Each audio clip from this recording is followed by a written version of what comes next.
Good evening, everybody, and welcome to the 2022 Porsche Supercup, coming to you live from Yas Marina circuit at the Yas Island in Abu Dhabi in the United Arab Emirates.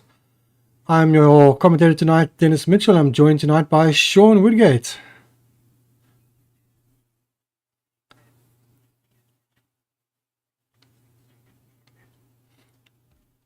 In corners, but luckily combined with quite a few nice fast straights as well.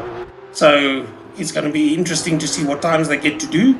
Nice to see a track that has a lot of grandstand seating around it as well. So potentially well attended, a great circuit all the time, but also gives you a little bit of a chance for a rest here and there. Well, not very different, but a slight different approach to getting back onto the circuit, where you actually an exit, go through under the circuit and then rejoin. So something to get used to as well. Yes, and you have the drivers driving around in the background. Just to remind you all, since we've had so many delays with all the championship events, our current round and the previous round were delayed quite heavily. So tonight is round 7, coming to you from Yas Marina circuit. This is on the 17th of July, and next week, hopefully power permitted, we will be coming to you for the final round of the season from Zandvoordt, which of course, Sean, you are very familiar with. It's changed a little since I've been there, and as luck would have it, weekend is the weekend that they've run the historic Grand Prix.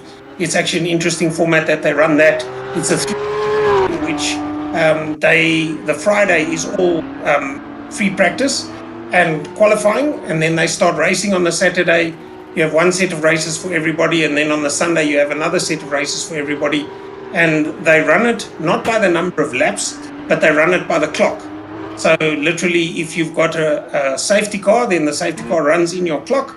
And when your hour, for example, is over, then that's the race run. But also, not too much of a change, but obviously changed for Formula One is Zandvoort, the track amongst the dunes. So we'll see how that goes when we get there next week. And then, of course, regarding tonight's race, this is our first day-night race that we'll be doing in the season. I think it's the first one we've actually done ever, actually.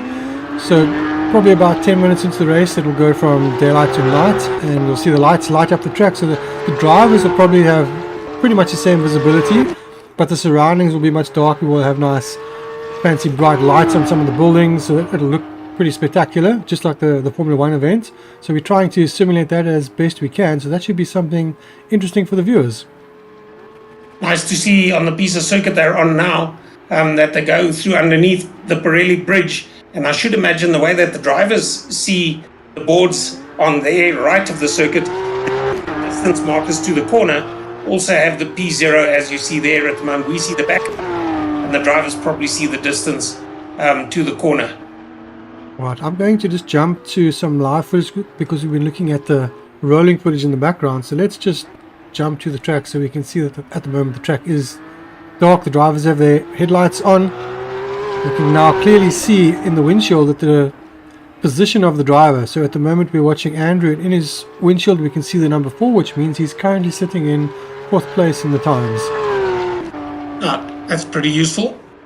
That's something that you only really notice when it's dark, because in the daytime it's definitely not as well illuminated. Yeah, a concept that at first I didn't understand what it was in Le Mans when they brought it about, and then I cottoned on to the different classes that actually showed the leader specifically, that you knew who was the leader in each of the classes, and certainly with Le Mans running many classes on the same circuit at the same time, and there are lots of cars, it certainly who's the leader in each of the classes. Yes, and I think with Le Mans tweaking it every year, eventually they ended up changing the colors for different classes, so you knew which class was which color, and therefore who was the overall leader and who was a class leader. So that was definitely very helpful. Also very nice to see tonight, I'm not sure that it was on last week, is the skins that are on the cars. They're nice and bright, so get used to over a little period of time who's running which car without even having to look at the number of the car from the color. Yes, the skins certainly look better when they are correctly working, and also I think with the nightlight it definitely makes the skins pop a lot more. Yeah, wherever that Aramco corner is, is the one just going into it. There's a camera that sort of looks into. I think it's actually one of those displays that would be a flashing green or a flashing yellow, depending on what is on the circuit at the time, what warning needs to be put out. But the camera goes into that every time they go around that corner, which not a problem because it scans immediately thereafter into the straight. Yes. So we pick it up out of there. And just to let everyone know that qualifying has now officially started. So we are starting qualifying proper. So this is a 15-minute qualifying session for round 7 from the Yas Marina circuit in Yas Island, Abu Dhabi, United Arab Emirates. Once again, I am your commentator Dennis Mitchell, joined by my fellow commentator Sean Woodgate. So tonight should be quite an exciting race for some of the drivers, being a race which is a night race.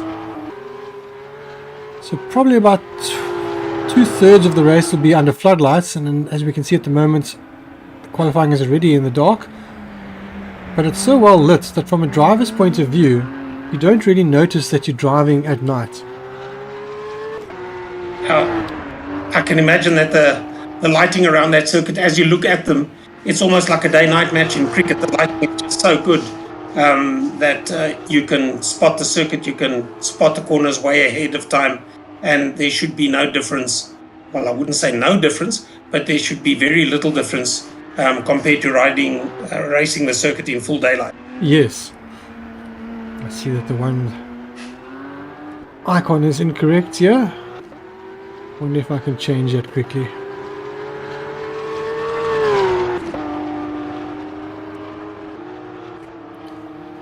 Hopefully you can just sort of see if anything happens there. In the meantime, I'm just going to look for a quick icon here because I realized something wasn't quite right there. It was something that I had missed. I suppose it almost gets to the stage of a checklist when you set this all up for race day. Yes, it does, yeah. Unfortunately, obviously I missed one or two of the checklists. Bit of a rush. I think with the power being the way it has been, a lot of things have been rushed, but hopefully now it'll start to settle a bit. Yeah, the Yas Marina circuit, a nice layout, I must say. As I said before, it's a nice long circuit as well. And it's changed slightly over the years. Originally designed on Tilke, as Dennis said, situated on Yas Island, about 30 minutes from the capital of the United Arab Emirates, Abu Dhabi. It was the Formula One tracks in the Middle East. The first one was Bahrain, and the subsequent tracks Qatar and Saudi Arabia. Go to a quick dual screen. So on screen we're busy seeing Jason on the bottom left, and at the top we're watching, I believe that's Basil with his teammate Yandre following him closely. So they are navigating the track as a team. So they're both gone wide there. So we can head back over to a single screen. Jason, if we're not on board with Jason, we're actually on board with Basil. Oh, in the background we see someone going directly into the barrier. I think that was Yandre. Yeah, while they were doing free practice as well, I saw somebody actually exiting the pits underneath the circuit, giving the wall a nice clunk there. So quick repairs and on the go again. Yes.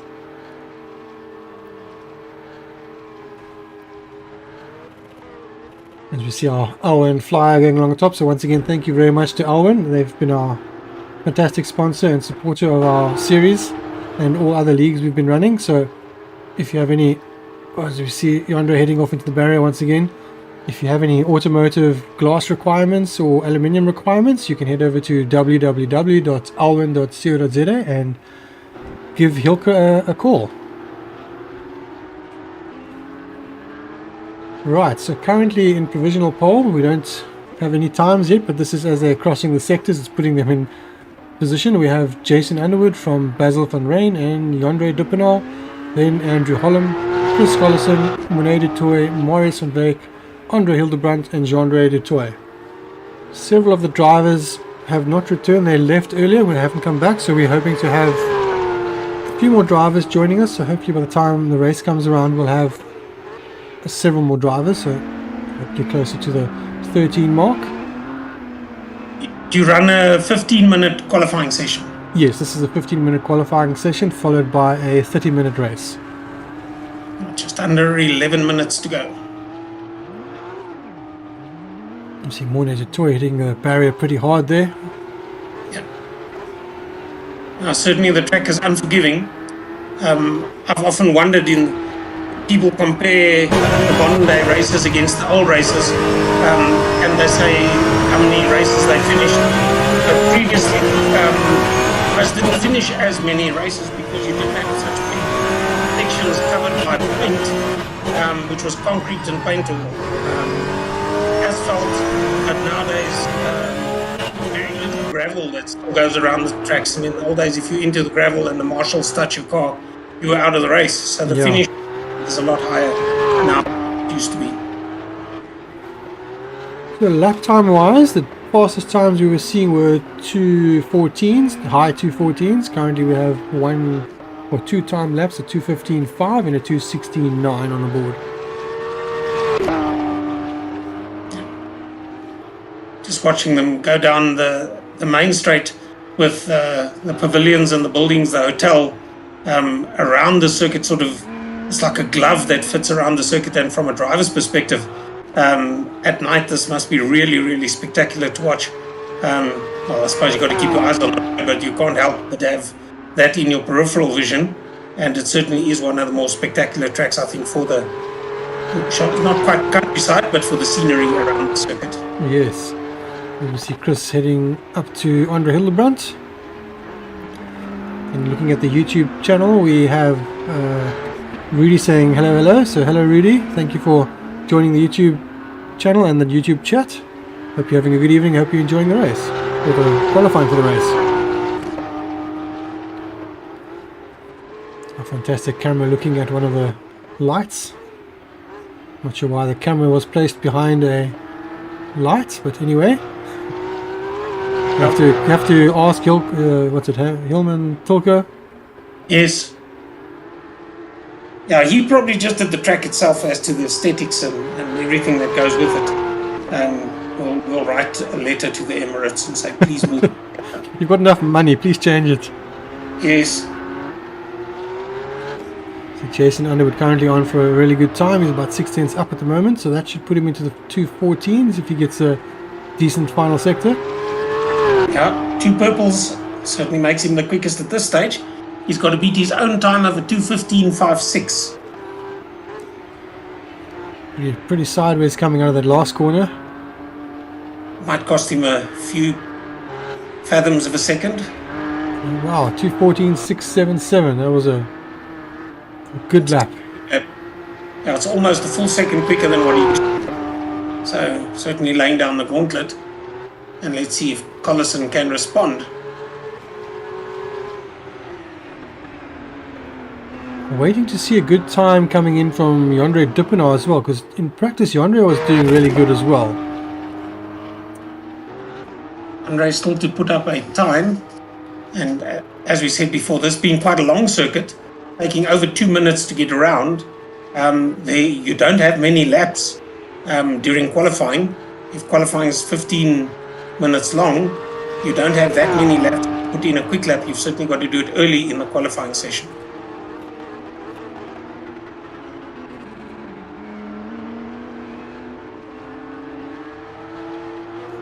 But currently Andrew Holland is in second place, but he's 1.5 seconds shy of Jason's time at the moment. So waiting to see relative times come in, but at the moment Yandre Duppenaar has just done a pretty good first sector. 0.02 of a second slower than Jason Underwood's first sector.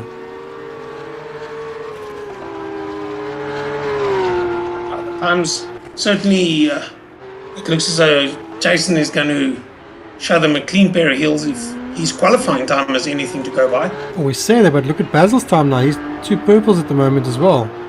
So almost Maybe 2 just tenths up. Yeah, getting used to the circuit, leaving it fairly late. But nonetheless, just over 6 minutes still to go. So that's good for the 3 laps at least. Final corner, let's see what his final time will be. I'm guessing it'll be slightly faster than a 2:14.6. Nice for the race. Yes. To have 2 riders pretty close together in the qualifying times and hopefully in the race as well. I'm not sure why, but that was only a 2:16. I'm not sure where he lost so much time. It wasn't anything that I saw. Considering he was purple and purple, he must have had a moment or something that we didn't register. Yeah. Jason, well, not anywhere near his previous bests, running in the yellows. So I don't think we're going to see an improvement from him around, and uses all of the road and a little bit more.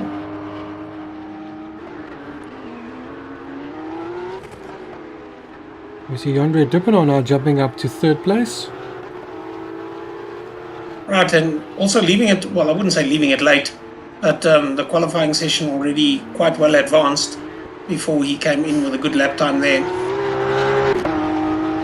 Yeah, only just under 5 minutes left to go, so that's 2/3 done already. Now he puts his first time on the board. Yeah.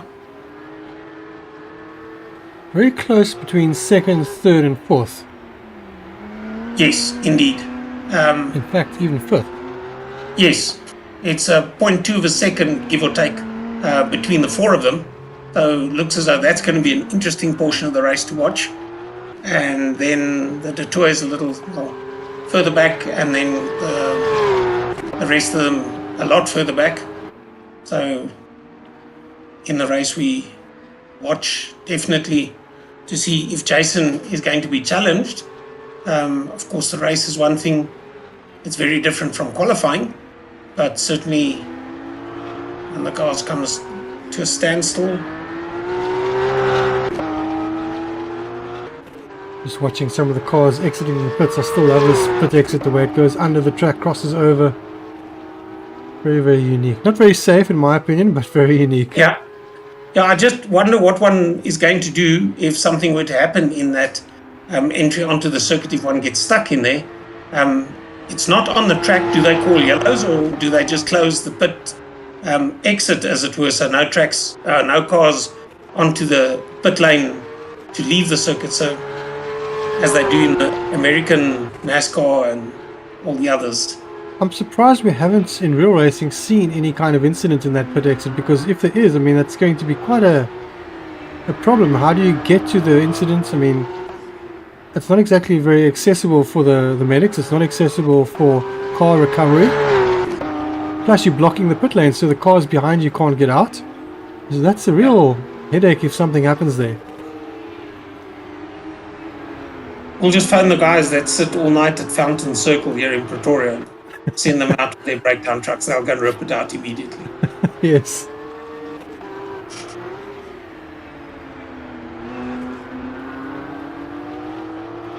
Let's do a quick YouTube check. Rudy saying, awesome commenting, guys. Thank you, Rudy. Appreciate it. Yeah. Nice to see that somebody's actually on YouTube, and one sometimes wonders, you go do all the effort putting it out there, but then you have the feedback that you do get from Rudy, and as you say, much appreciated. Yes. It's only one person that you're trying to paint the picture for in word. So those that are watching, just remember, if you are enjoying it, remember the like and subscribe button. It goes a long way to helping us keep this going. And remember, if you have any requirements, automotive glass or aluminium, to support our supporters, you help support them, they keep supporting us. So head over to www.alwin.co.za and show your support. Looks as though nothing's really changed as far as the cars that are qualified. Jason is car number 2. He's still way out there, 2:14.67. And then all of 1.5 seconds behind him is car number 54. Andrew Holland, then Dippenaar, only just behind, as we said before. Those 1, 2, 3, 4 cars are going to be very close. And then car number 7 is not too far back. So that's where the race is, in the middle of the pack, if they do allow Jason to get away. I see Jean-Andre de Tour has even put in a good time, so he's now only 2/10 shy of Chris Collison, so that battle between 6th and 5th is extremely close. Yeah. So Marius van Wyk has currently decided to pit, so that's the end of his qualifying. He will not be able to improve, currently in 8th place. I think he's only just ahead of Hildebrand, car number 72, but probably feels that he's not going to improve on that, and he's not going to pick up 2 seconds on car number 7, De Toy, in the remaining time, so just take a break. Yeah. Jason's still trying everything he can, sliding the corners, and obviously not caring too much about this rubber because it's going to be changed for the race. Well, he's chasing Basil, and Basil once again is purple first, purple second sector. Let's see if Basil can at least, do something with the final sector and challenge Jason for the race at least.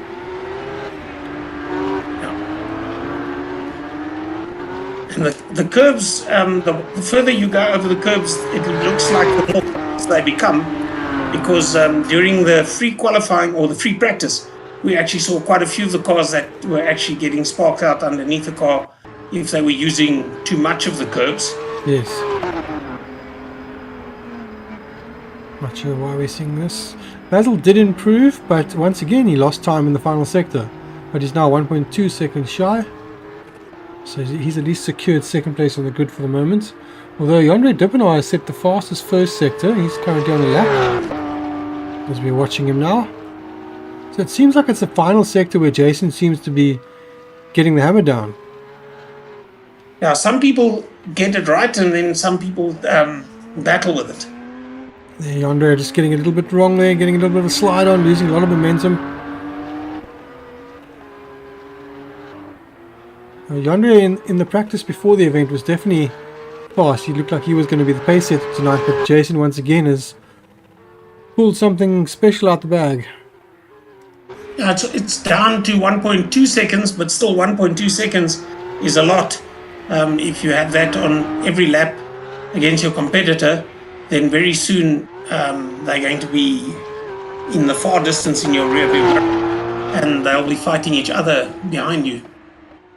You see Andre really overdriving the car into the wall, sliding the car everywhere he can. Yeah, quite a guy. I think there's only 2 cars out on circuit now, and maybe just a bit of showboating. Yeah, looks like Yandre and Chris Collison are the only 2 drivers on track at the moment. In fact, Chris Collison is the only one. Yandre has indeed pitted. And it looks like so has Chris possibly. Yes. Alright, so while they're all in the pits, let's jump to an ad break and then we'll be back shortly for race.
Welcome back everyone. This is round 7 of our 2022 Porsche Supercup Championship. Let's just get everything correct here so that I can introduce myself and my fellow commentator Sean Woodgate. So I am your commentator Dennis Mitchell, joined tonight once again by Sean Woodgate. So good evening Sean, good to have you here with us again tonight. Good evening, Dennis. Nice to be here, and what a lovely circuit to be commentating at. We are again at Yas Marina circuit, so Yas Island, Abu Dhabi, United Arab Emirates, for a 30-minute race tonight. This is round 7 of our 8-round championship, very delayed 8-round championship. It's probably taken about double that time to get this far. Next week will be at the final round for Zandvoordt. Let's have a look at our starting order while we can. So in pole position we have Jason Underwood for Team Harder Racing in second place, Basil van Rijn for PZN Panel Beaters in third place, Andrew Holland for Team Harder Racing, and in fourth place Jan-Ray Duppenaar for PZN Panel Beaters. In fifth place Chris Collison for Team Harder Racing, sixth place Jean-Louis du Toit, seventh place René du Toit, eighth place Marius van Wyk, who's actually Deltic Racing, and in ninth place Andre Hildebrand for Team Gunston Racing. But we we don't have a fuller field, because this certainly is a track that gives a lot of overtaking opportunity. But also, if you have a well-prepared, well-set-up car, it certainly gives you the opportunity to show that as well, because there are nice long straights, but also very tricky tight bits as well, which could be hard on the rubber. Not sure where all our drivers are. We had drivers driving earlier that just haven't come back, so they were on and they haven't come back for the race. We're not sure what the reason is. And we had other drivers that were here during the week practicing, so not sure if drivers are having issues or if there's some other reason. But yeah, we have 9 drivers, and hopefully those 9 drivers have a good race and give us some solid entertainment tonight. See the sun in the distance, some cars with and some cars without the lights on already, about 3 of them at this stage running without lights. I think maybe it's just a question of when you need the lights, they'll already be on, and as the sunlight fades, your lights will become more effective, and you don't then still have to think of switching them on. Yes.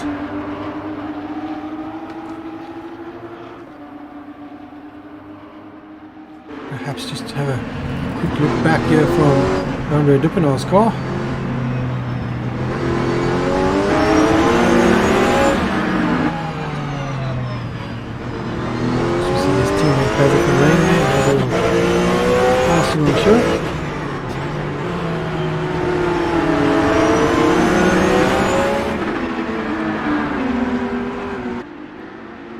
Drivers taking it very easy on this formation lap.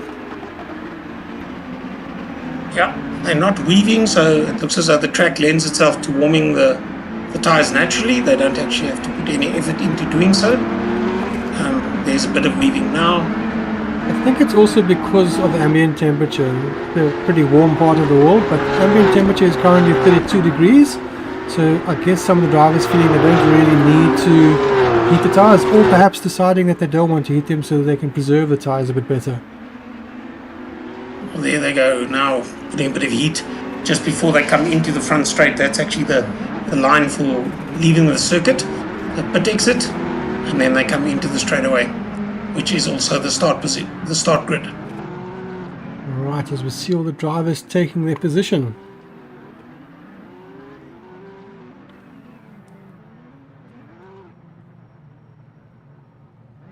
So you wait for the countdown to start. As soon as everyone is in position, it should give us, I think it's a 5-second countdown. Might be a 10-second. I guess someone's not quite in position. It's taking a while. Yeah, no lights at this stage. There we go. It is taking 10 seconds. It's counting down. 5 to go, 4 to go. And we're away. All right, green lights flashing all over, with all the 5 reds going off.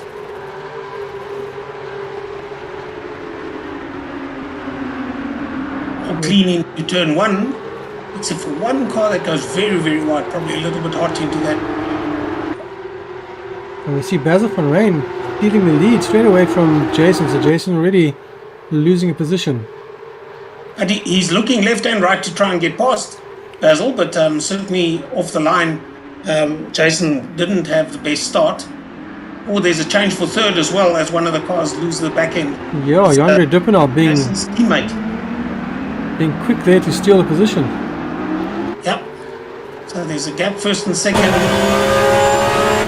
Here's the fight for the lead. Between car number 99, Rain. Is Basil. Has he held on to it? I don't think so. And this is where this long straight section comes into play. Chicane to follow. He holds on to it. He's got the inside line. Nice slide there as well from the third place car. But keeps it clean and gets through that corner quite quickly. You have a penalty for Andrew Holland, so I'm not sure what Andrew's done, but he's managed to put himself a penalty up. I think that might have been on the start because it's pretty quick. They're still in the first part of the race. Unless Well, we see an incident there. And also there's a coming together between himself and Chris Collison. well, it was a bit of a racing incident, so a bit strict there, but nonetheless, rules are rules. We're showing a replay of that, so sorry about that. He lost the back end and then just the car was T-bone. He just had nowhere else to go. But well, they managed to sort it all out. And third, sorry, Dennis, are way out. There's this board that I was telling you about. They're going to be way out ahead of the rest after that incident. Just watching the top three at the moment, we have a decent in 1-3. I wonder if there's going to be any team play here because we have Basil in front and Andre is sitting in third. Maybe Basil's going to do something to slow Jason down. Jason's in the sandwich at the moment, so he can play quite nicely at the moment. Yeah, they certainly can. And, well, except that third place car goes a bit wide and then loses the benefit that he did have of being so close. But certainly if you're trying to attack in front and defend behind, you've got a lot to think about in race conditions. And certainly they can play it to get this to bunch up and then see if they can make one team take first and second position. Yes, indeed.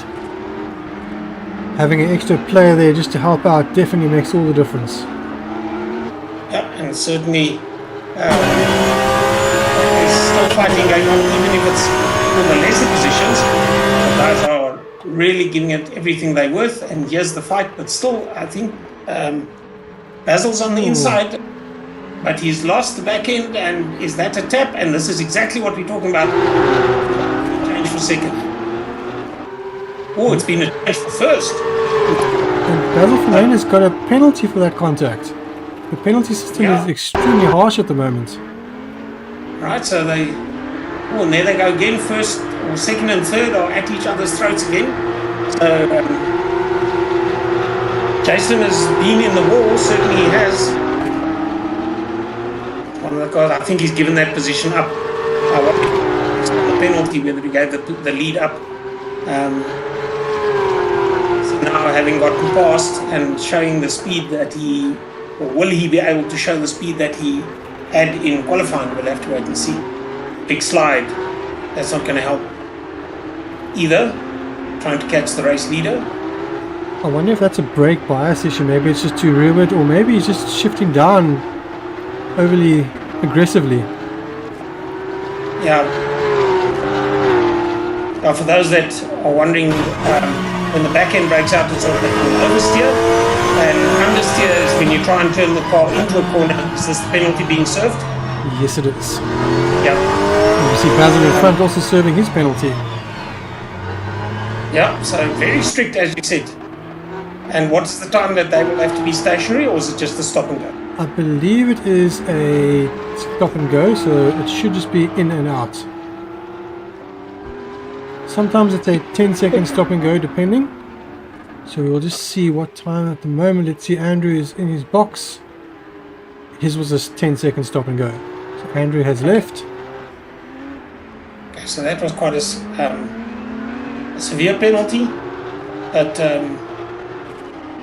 it certainly gets the guys to think twice to do something like that again, because you're going to be reprimanded quite severely. Now you can see total darkness has set in and all the cars running with lights, but the circuit coming into its own with the surroundings being so well lit. It certainly went dark a lot quicker than I was anticipating. Yeah, Now you can see the sparks a lot easier as well with the dark. Right, so as they go over the curbing now, you can see how the cars bottom out at the curbing with the sparks. It's a lot clearer at night. With a long straight, I should imagine that the ride height is quite low, because they probably like to make use of the effect under the car, and the downforce probably, I wouldn't say set to a low setting, because there are very many corners where you're actually going to be relying on it. But down the straights, if you're going to make a mistake and get on, then certainly you are going to see sparks fly from under these cars. We see Andre Dippen also getting a penalty now, so I'm not sure what they're all getting penalties for, but lots of penalties being handed out at the moment. And that, of course, he's already 8 seconds ahead of the car to Detroit, so that's just going to make it even worse and not be challenged at all. That John might pick up track position before he actually comes and serves the penalty. We'll have to wait and see. Basil van Rijn fighting very hard further back. 77. Now has Andre Dippen in the pits serving his penalty at the moment. He is now he's still in the pits, he's serving it longer than just 10 seconds. I'm not sure why Andre is in the pits for so long. We now have Basil back in the pits as well. Perhaps we can do a little bit of an onboard as we go into the pits and see his teammate in the pits as well.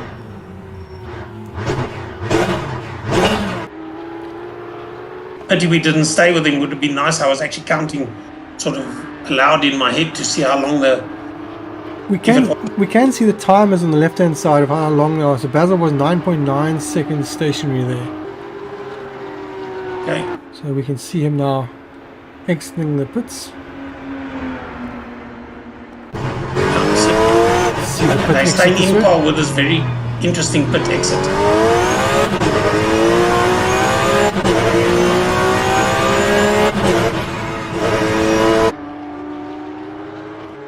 You've got to be very, very gentle on the throttle, especially after you're already out underneath the circuit. You hear them hesitate on the throttle before they actually join the circuit again. Yeah, I think it's that curbing on the left hand side as you come out of the pits. You've got to be very careful going over that, because that is very aggressive. The second stage of the curbing, if you hit that, it really unsettles the car bounces, and when it grips, it sometimes flicks you off to the left. It's almost like a high side of a motorcycle. Yes, exactly. Yeah, seems to have settled with cars widespread now, so the close race that we were hoping for has been penalized, shall we call it that. But two teammates are in sight of one another, if one looks at the skins on the cars, but certainly not close enough to make a challenge or a difference at this stage. Yeah, I'd love to know what the penalties were for, because they've both been penalised, and by the looks of things, Basil was just making a mistake sliding and got caught up with his teammate and got a penalty for that. So that seems very, very aggressive. We have Jason Underwood now in the pits. So Jason Underwood now serving it. So we have a new race leader of Jean de Toy. So a change up once again, and it's not happening on the road, which I wouldn't say makes it interesting, but it certainly keeps us on our toes, because you have to keep in mind who's out where, and I'm sure the drivers that you've got to be very careful again leaving the circuit and joining again, that little bit that you were mentioning, Dennis. But at this stage there's a little bit of a battle as the cars go onto the brakes. Missed the car number there, who's sliding onto the curbing. That's 54, Andrew Holland. Okay, so Andrew was, if I remember correctly, he was in third position on the grid. So he's, if I have a look now, he's down in sixth. So he's had an adventurous race so far, to say the least. Car number 72 is Hildebrand, and also running pretty lonely. He doesn't have to defend anything behind him, or ahead of him is too far to attack. So just trying to eke out every little bit of racecraft that he has to try and catch the car ahead. I'm not sure what's happening, but it looks like Yandre Dupinay is back in the pits again. So something is happening with the penalty system that's not working the way it should. It looks like the drivers are struggling to serve their penalties. So they've done a penalty, you reckon, and then they get called in to do penalty again? Possibly. Unless they maybe when they're coming in to do it, they are creating themselves another penalty, but it looks like they are doing a stop-go and it's not registering. Yandre seems to have been in the pits now, the previous one for over half a minute, once again over half a minute. Basil van Rijn also came in twice to serve a stop-go. We saw Jason Underwood coming in to serve a stop-go.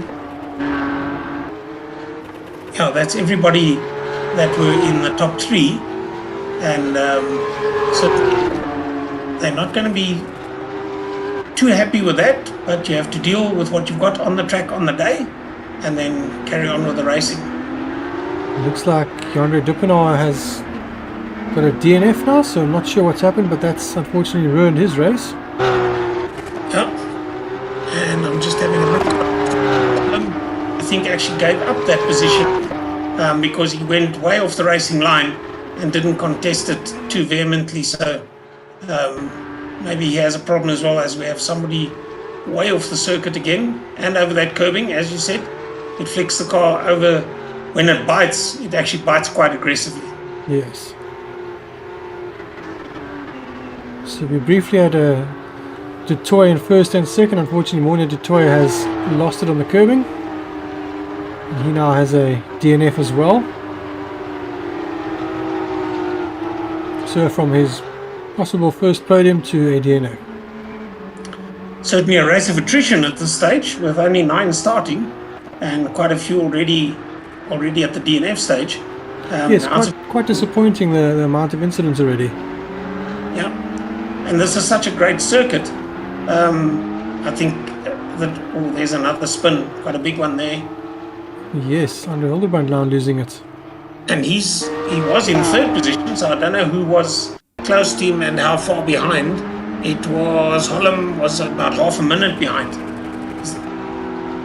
This is just a replay, and I think this is him actually losing that. Is it Holm that runs that car in the green and black? Yes, that's Andrew Holm right behind him, yeah. So Andrew will then be up into third. In fact, there's more cars that go by. Yeah, it looks like he just stuck a wheel on the AstroTurf and that was it. Lost traction and around came. It's good for hockey, but certainly not for Porsches. Definitely. In the hockey, they keep it sopping wet.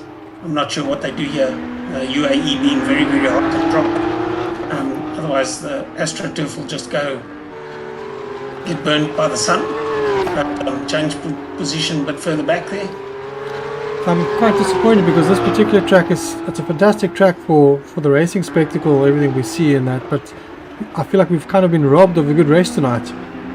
Yeah, we were talking about it during qualifying. I think from 2nd to 7th were covered by less than half a second.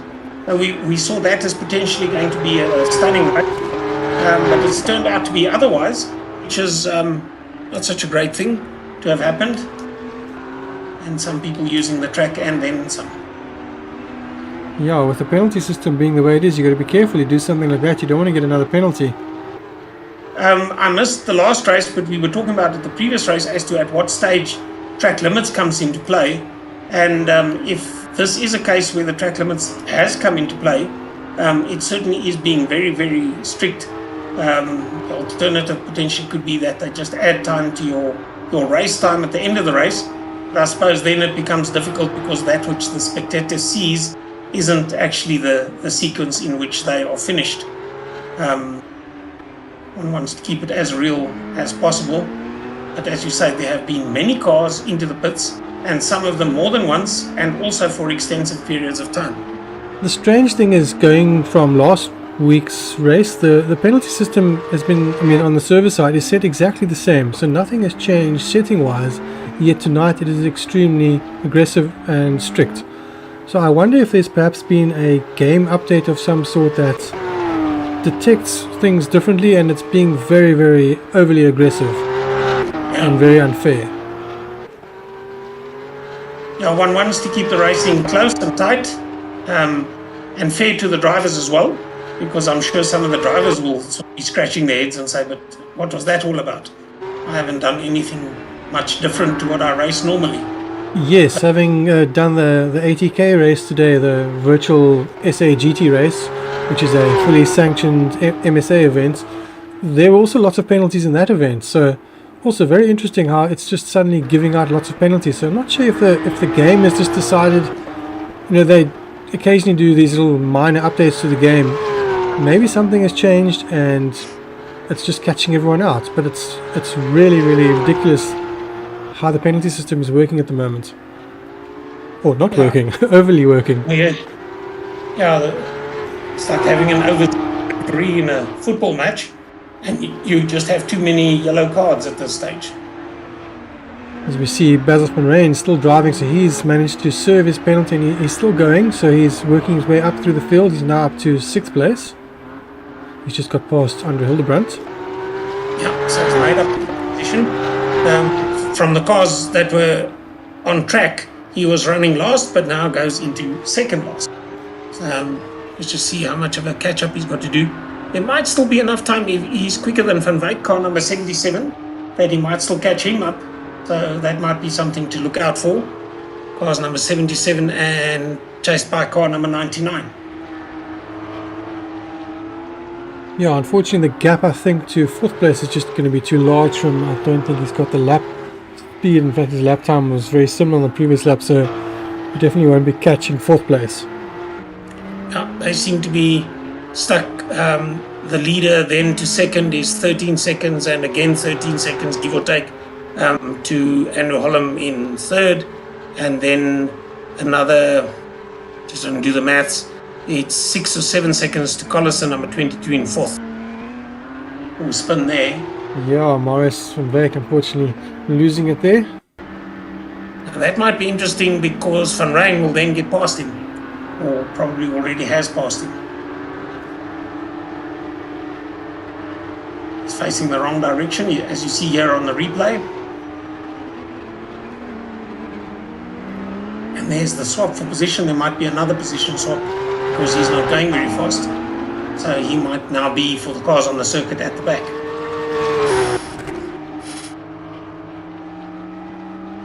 Yeah, straight into the barrier, bang. Yeah. Through the barrier. Now the difference between a friend of mine that used to motor race in tin tops in South Africa, the difference between kilowatts and torque. Kilowatts is with what speed you hit the wall, and torque is how far you push the wall back from where it stood.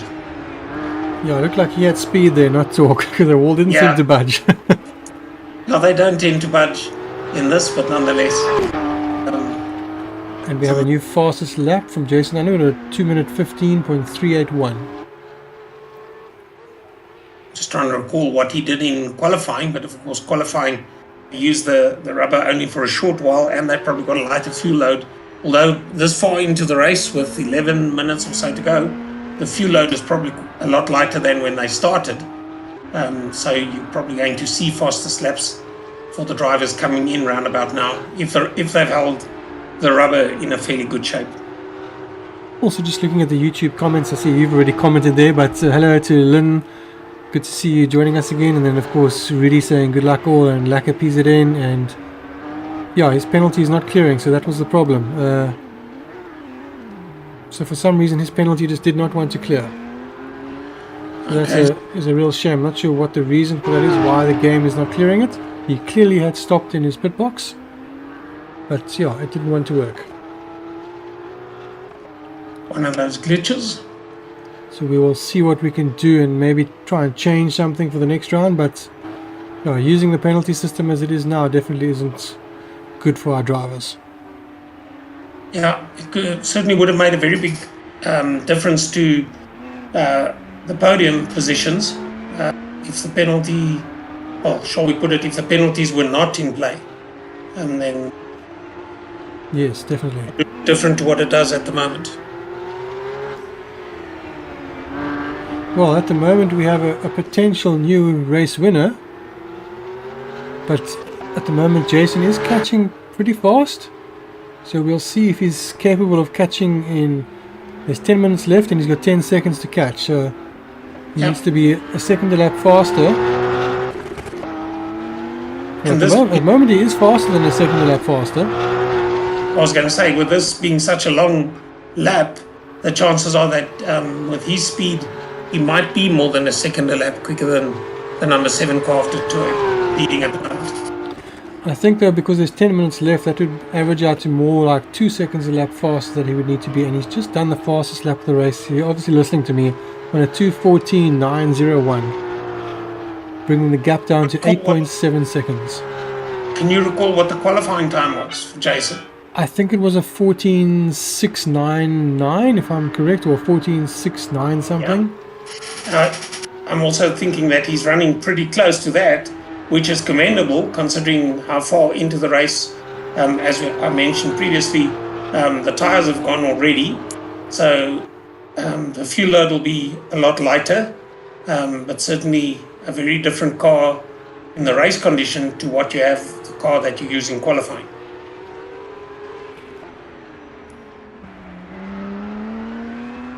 As we see Chris Collison now in 4th place. So Chris, for some reason, has not gelled well with these cars. Chris is definitely a very fast driver, and in some of the other series we've done, he's been able to challenge at the front fairly often. But with these cars, he's just not found his groove yet. So I don't know if he will, maybe by the next round. That will be the final round. But certainly for the series following this, the touring cars, I expect he'll be very fast in those. The touring cars, I take it, are a little bit slower than what these are? Yes, they're a lot slower, a lot more fun to drive, so I think the racing will be a lot closer. It's a car that is an official content, so it's made by the people that make rFactor, which is Studio 397. It's official content, it's licensed content. It's probably, I think in my opinion, and I guess a lot of other people's, it's the best car that you can get for rFactor at the moment. Physics wise, it's really good. I think also the speed of the car just will make for good racing. This car that we're racing here is a fantastic car to drive, but it's actually quite a handful to drive. So if you get it right, it's a fantastic car, but when you get it wrong, it really does bite. Yeah, and horsepower to take charge of in these cars than they are in the touring.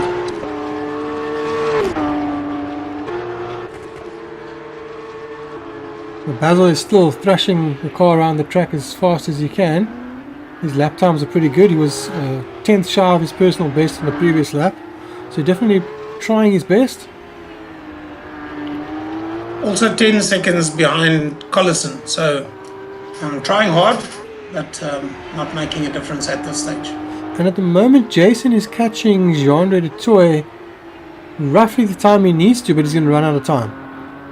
So for every minute he's basically needs to catch a second, he is, but that means he's going to be right on him as they cross the finish line. Yeah, there's that old adage that says you've got to first finish to finish first, and that's also something that he needs to keep in mind, that if he's not going to, I'm not sure what the championship points look like, but if Jason hangs on, he gets a good second position. Whether he gets second position by a minute or by a second, it doesn't matter. It's the same points. So preservation is also one of those things that is probably in the back of his head at this stage. Yes. Now, speaking of championship points, they are not up to date at the moment because we've yet to get our server sorted out. So our main server had an issue, unfortunately, which we were hoping to have all solved by tonight, but unfortunately haven't been able to retrieve all that data. So we're hoping to have that by the next round so we can give you all the final points. Yeah, it'll be interesting to know going into Zandvoort what the situation is, because then the drivers will know how hard or what they need to do to actually win the championship and take second place. Yes. Yes, exactly. Little flash there of in-car. And as you can see, the lighting around this circuit is really spectacular. I love how the cars bounce over the curbs. Yes. That part of the track is always really, I've loved that part. Now, the last Formula One race weekend, one of the things that was a point of contention in various categories were the sausage curbs that were in use. and I see they've been condemned by all and sundry, including me, because they're darn dangerous. Yes. These curbs, they actually form, by the looks of it to me, if I just look at, they form a gutter, and that's, you don't want to be, because if you put that wheel in the gutter, then there goes a piece of something off Andre's car. No, I think that's a bollard on the side of the track in this clip. Yeah. Oh, there's a bollard, yes, that actually used to have, and I'm talking many years ago, but actually let's see if these are going to change position. No, there was, at the old, so many generations of Kyalami, I used to sit where they used to come, where the pit lane leaving the circuit was, and for some classes they actually used to put a stack of tyres there as a bollard. They hit that stack of tyres and flung them into the middle of the circuit. But for those South Africans watching, there was a Kiwi that used to keep guard of that pile of tyres because not too far from the nest. But interesting, they've gone now for these plastic bollards, and I'm sure they are FIA prescribed, that if they do get hit, they hopefully don't cause any damage to anybody that might drive over the top of them. But the idea is not to hit the bollards. Yes. And the track's also not supposed to be there to destroy your car. It's supposed to be there just to make it not worthwhile driving over the track limits. Yeah. And they're supposed to be there to slow you down, to discourage you from doing it rather than destroy your car. Yeah. This is a fightful position, I do believe. That's right, it is, yes. Oh, that's certainly track limits. Yeah, Andre not sticking to the track and taking out another bollard. And getting a penalty as a result. I would expect, yes. That's the whole car off the track limits. It looked like he lost it in the left hand, and the car sort of swung, and then as a result he went over the curb and took a shortcut, and it's penalised him for that. That's really ridiculous. Yeah, I think it's understeer that went into oversteer. Yes. Then a car just becomes very, very difficult to control in a situation like that. You can't actually turn the steering wheel fast enough to get the car to go in the direction.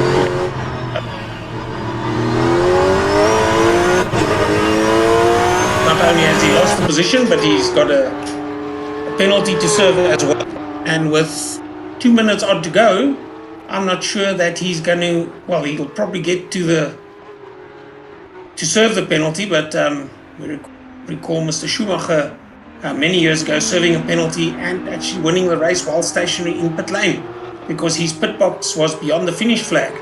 And that's when they decided to change the rules. That's it. So, yeah. Interesting how things have progressed over the years as well. Yeah, that's the reason why they now have to serve a penalty before the final lap. Yeah. The one that I still find is a funny, well, it's not a penalty, it's just a condition in the race that you actually have to, at 24 hours, regardless of where you are, you have to finish the lap and cross the finish line. So 24 hours of Le Mans, the Toyota team, the car went into limp mode as they crossed the line with about 30 seconds to go. And they were way in the lead, but yes, the limp mode just meant that they got the line so much further back. Yeah. But they've been back and they've won it since. Perseverance, if nothing else. Another challenge for position. Just waiting to see the numbers catch by so quickly.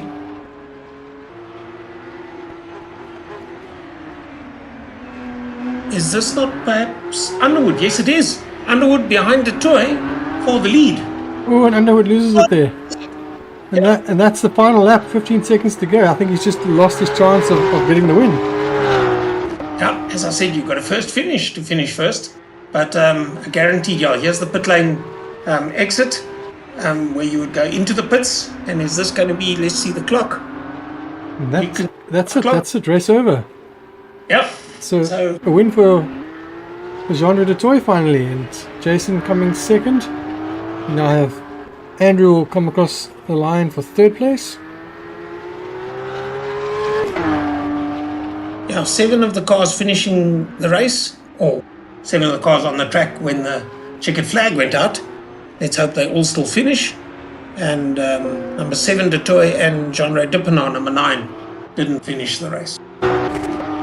Yeah, unfortunately I think they're both caught out by the issues with the game at the moment.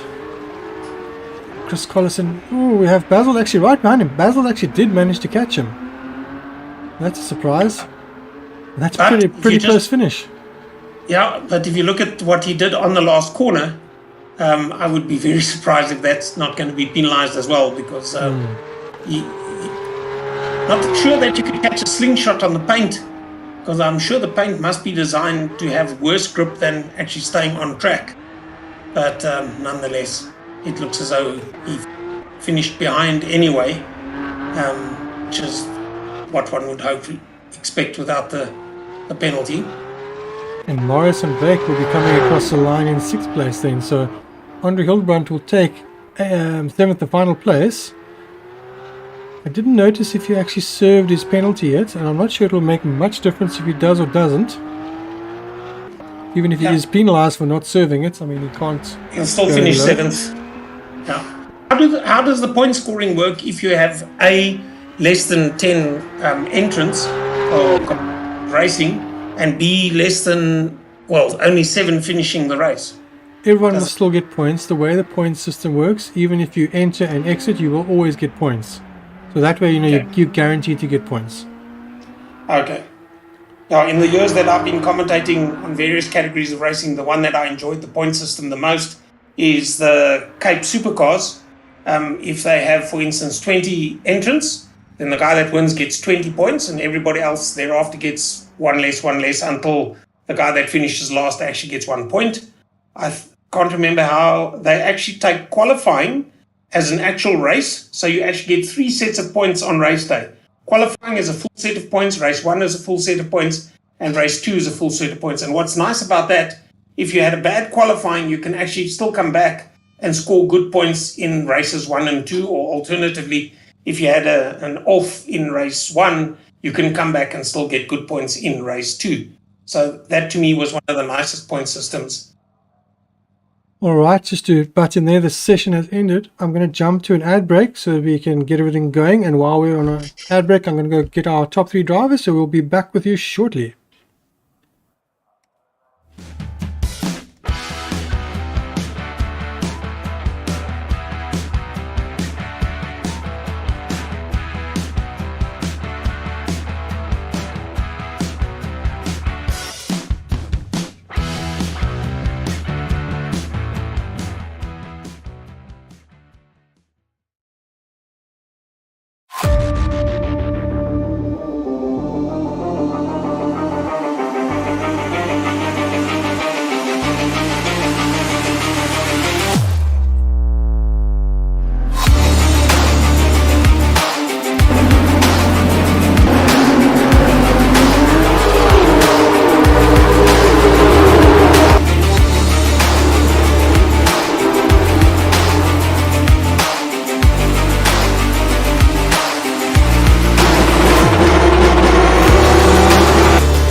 Alright, welcome back everyone to the interviews for round 7. So we were finished with round 7. That is the end of round 7. We are now joined by our top 3 drivers. Of course, I'm your commentator Dennis Mitchell, joined by Sean Woodgate. So we will be asking a few questions. So we have a first time winner tonight, Jean-Andre Dutoy. We have Jason Underwood in 2nd place and Andrew Hollum in the 3rd place. So we'll start with you, Jean-Andre. Jean-Andre, congratulations on your first victory. It's come under strange circumstances with all the penalties happening tonight, and unfortunately some strange penalties, but congratulations on the win. Give us a bit of feedback from your point of view regarding the race. Yeah, it's not quite the win I would have wanted, but I'll take it. I think that's racing. My pace tonight wasn't really that good. I think in practice I did much better times, but for some reason tonight I just couldn't keep up with the pace. But I like this track a lot. It's very technical, and it was good fun.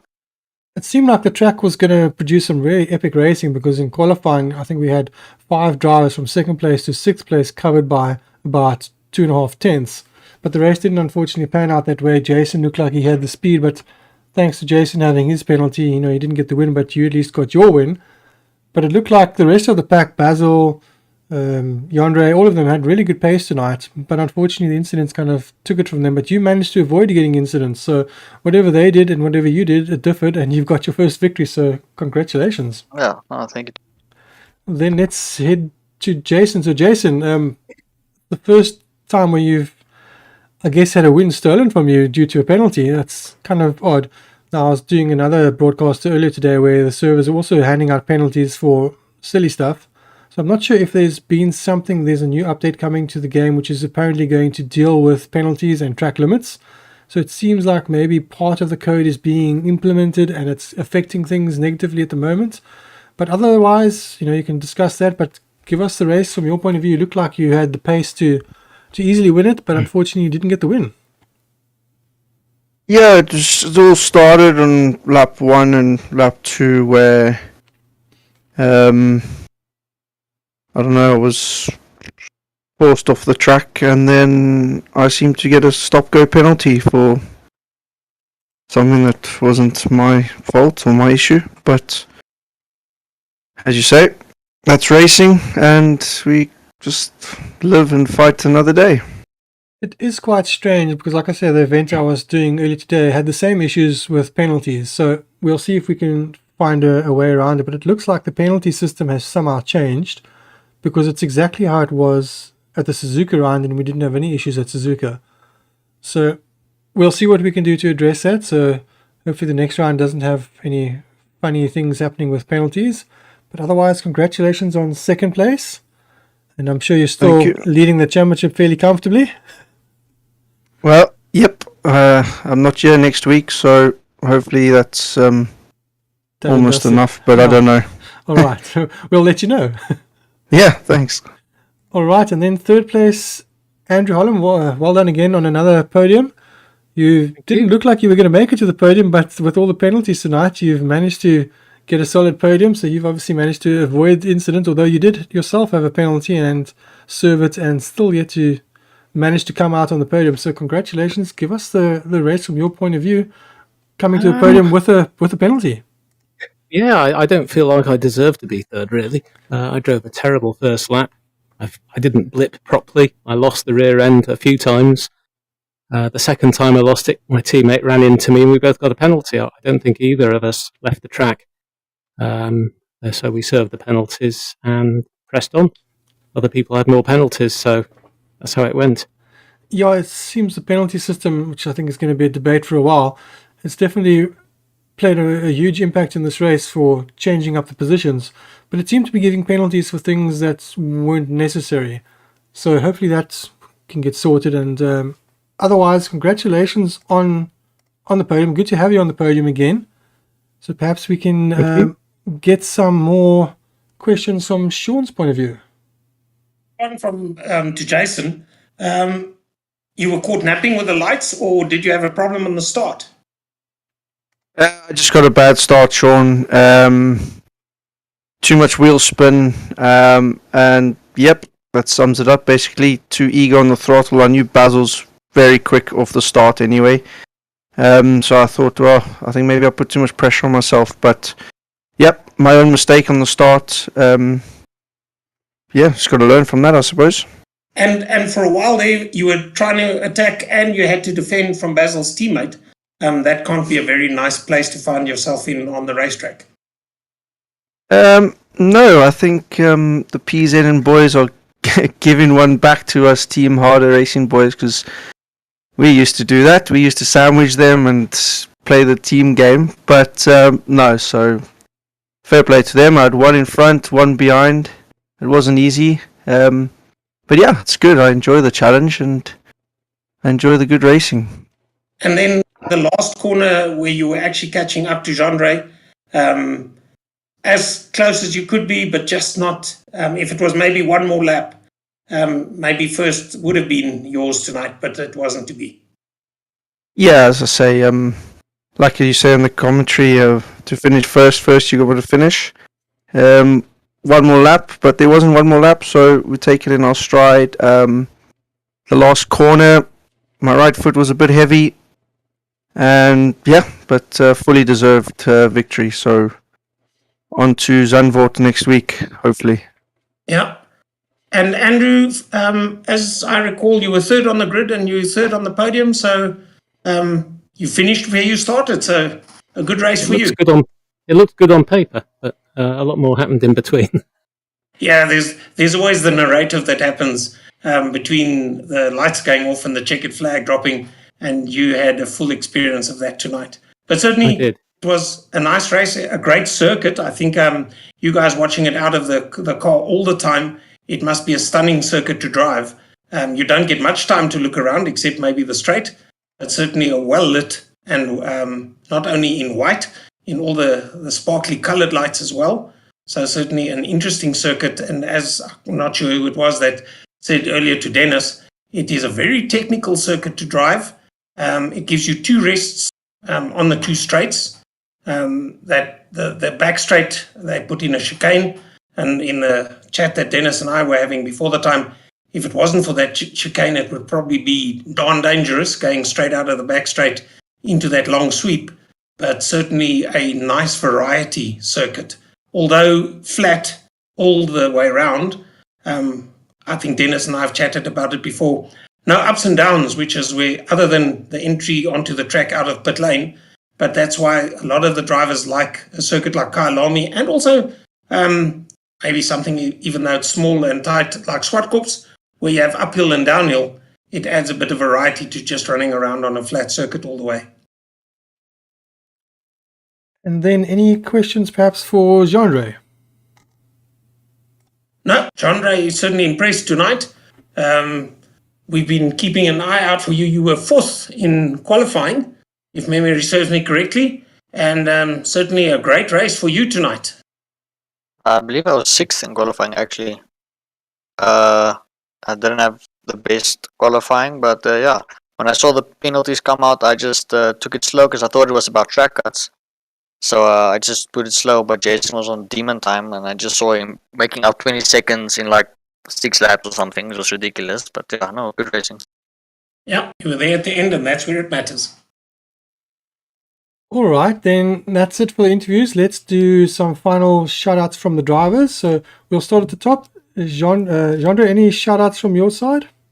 I just thanks to you guys for the races and choosing this fun track, and thanks to the commentators. And to my teammates. Yeah, thanks. Thank you very much and well done. And of course, Jason, any shout outs from your side? Jason still there? Yeah, sorry, my mic was on mute. Jean-Ray, congrats on your victory. Well deserved. Andrew, on your podium. Team Harder, second and third, we'll take that. Going into the final round, it's all to play for. All the supporters, Facebook, YouTube, back home in South Africa, my UK fans, Team Jason, lovely. And thank you, Dennis and Short, much appreciated. It's a pleasure. Most welcome. And then, of course, Andrew, any shout-outs from your side? Yeah, to you, Dennis, for organising all of this. Thank you. Sean for the commentary, and Jean-Ray, well done for your win. Well, thank you very much. All right, then I guess Sean and I are going to say our farewell, so I'm going to throw the rest of you guys out of the commentary booth. So thank you for joining us, and we'll hope to see the three of you at the next round. So, of course, the following round will be our final round. That will be Zandvoort. Now, Sean, you are very familiar with Zandvoort from the classics that you've done there. You're not so familiar with the Formula 1 layout, which is what we're going to be driving, but that's a couple of minor changes to the circuit. But it's an interesting track. It's not the longest track, but I think it's quite a fun track. There is at least a little bit of undulation. There's a lot of banking throughout the circuit as well. So I think it's quite a technical track. Guys don't maybe realize it, but it's actually going to be quite a challenge in these cars, I think. Yeah, there's the twisty bit before you come to the final sweep into the straight. I'll have to go and check on the layout whether they've changed any of that, because that was where, and I've got to think of in what category race and what the name of the car was, where the Lolas and the I've got to think it's the Lolas, and they were actually 30 of them at Zandvoort. And then there's a little 2-liter car running up against the V8s, a guy by the name of Manfredo Rossi de Montelera. He runs a little 2-liter car, I think built by the Ferrari factory. I think there's only 2 of them remaining in the world. And he picks up and passes virtually everybody in the tight infield section. And then all the V8s come thundering past him round the sweep and the straight up to the first corner, which is called Zandvoort. All the corners at Zandvoort, of course, being Dutch, is a bocht. And but certainly nice to see nimble versus powerful, and he gives his best. And it's going to be interesting with these cars that the tight infield section, I think, is the bit that they're going to be struggling with, rather than the faster sweeping bits. So Zandvoort, as you said, it has a bit of undulation. Not as much as what one sees at other circuits, but certainly worth mentioning. Tarzan corner, turn 1, if you get it wrong, you go straight up the face of a dune. So it's like one big sand trap ahead of you. You can actually stop a truck in it. But the guys tend to get it right. It's going to be interesting to see in the Porsches how they handle the circuit as well. And then from where the commentary grandstand is, if you actually go to the loo and you peer out the window, then I think you see turn 3. That's also cambered, and it's to the left. And then there's a corner that sort of goes over a hill, which is known as Honserig. So I'm wondering whether it's off, which would be in Afrikaans, the Honserig, so over the dog's back. But also it is a difficult corner because at the other end of it, the car getting light going over the hill and then having to be on the brakes or slowing down. So you've got to actually get the timing and the combination of the two correct.